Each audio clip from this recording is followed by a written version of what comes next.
Welcome back to the Noise Spectrum. I'm Erin. And I'm Arik, and I'll be filling in for one of your anchors this week. Let's move swiftly on to announcements. A special congratulations to Dominic Santalucia for receiving a recognition for commendation for his past PSAT score in 2021. Congratulations, Dom. Next up, our band director is looking for a bass guitar player for jazz band.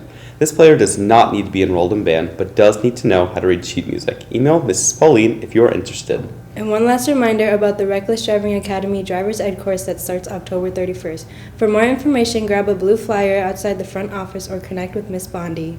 That's all the announcements that we have for you today. So why don't we move on to our first story?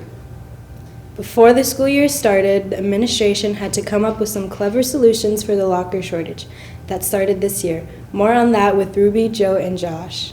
This year, at Spectrum High School, the seniors have a very unique situation. Some of the seniors do not have lockers.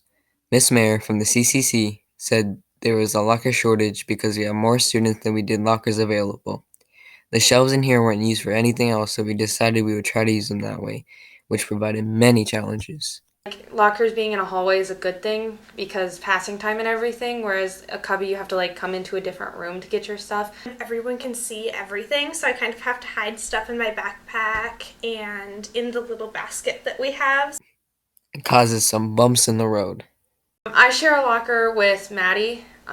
She's one of my best friends. Sometimes I have to go to my locker in between classes and she's there, and so then we have to kind of trade off. And although people have strong opinions on the locker cubbies, in the long run, many also believe they are beneficial. That as long as people had more time to vote on what they actually wanted, I think that it was an okay solution. I don't love the solution, but it is a solution and it does work.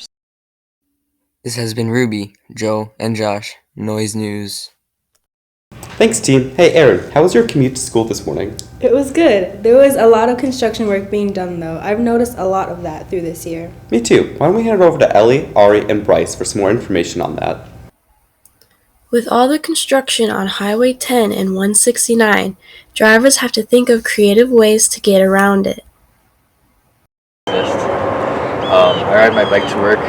The construction's gotten a lot better, but used to I'd have to take a 3-mile detour to work just to avoid the construction because the cones were placed really terribly. Instead of going over the construction, I go over the railroad, and it gets super backed up in the mornings and at 4, so you have to leave way ahead of time if you want to get through all the traffic because the light takes forever. But if you want to go over the highway, it'll take forever to merge into the one lane, so it's just it sucks overall. Even with people figuring out new ways to avoid traffic, they still have to change their schedule. At the moment, I have to leave school earlier just to get here on time, and I don't like that.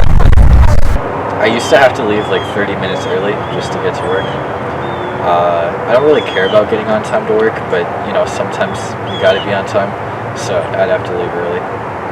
Yes, I do drive to school, and the construction takes about 20 more minutes out of my morning to get to school, so I have to leave a lot earlier, and you can't even go over it if it's a busy time of the day. I would probably leave at 7, but now I leave at 6:30 to 6:40. In the long run, people are wondering if this will improve the traffic in Elk River. I'll probably make it better, but right now, not really. I don't really like our money being used towards useless construction, in my opinion. I don't know why there's construction going on. It seems really useless. It's only adding to more traffic. We have a better traffic flow, and it probably won't be as backed up. I just wish they could do it more over the summer than during the school year. This has been Ari, Ellie, and Bryce. Noise News. Thanks, guys. To end off our show today, let's transition over to our sports segment. Take it away, Ari. Hey Spectrum, Ari here with the sports for this week. Let's jump right into it. Today, volleyball girls C, JV, and varsity teams have games at Kimball at 5:45 and varsity at 7. On Thursday, girls volleyball has games here at Spectrum at 4:15, 5:30, and 7. On Friday, varsity football has a home game at 7 against Academy Force Football.